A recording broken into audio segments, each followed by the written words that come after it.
मोहब्बत का दूसरा नाम दर्द है।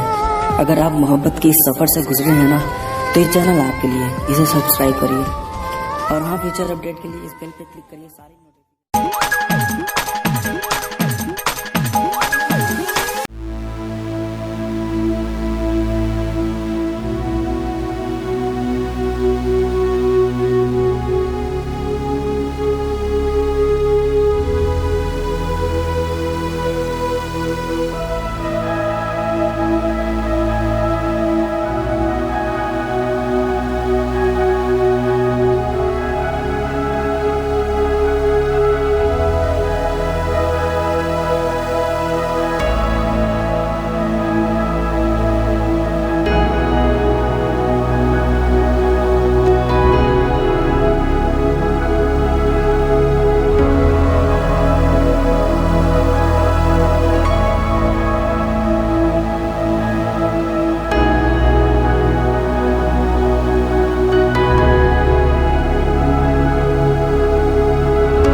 जवनी ओके मोबाइल डाटा करवनी, गिफ्ट महंगा से महंगा भेजवनी, ओके मोबाइल डाटा करवनी।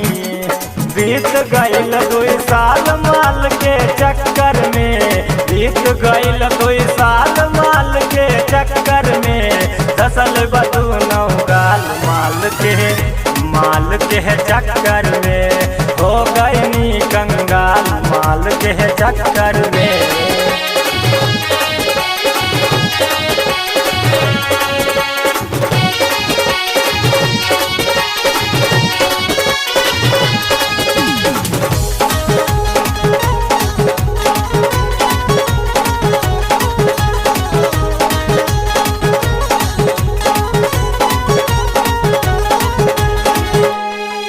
सब पढ़ाई लिखाई बा छूटल, जैसे माई बाबू हावे रूसल। सब पढ़ाई लिखाई बा छूटल, जैसे माई बाबू हावे रूसल। कैसे कही हम हाल माल के चक्कर में, होइगा वो कंगाल माल के चक्कर में, दसल बदू नौगाल माल के चक्कर में।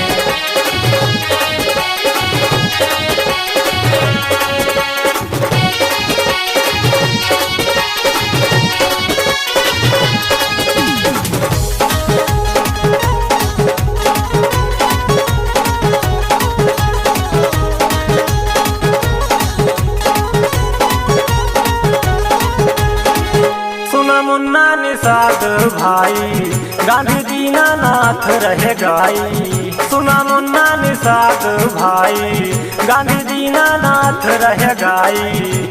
जिंदा हो फिलहाल माल के चक्कर में, हो जाबो कंगाल माल के चक्कर में, हो जाबो कंगाल माल के चक्कर में।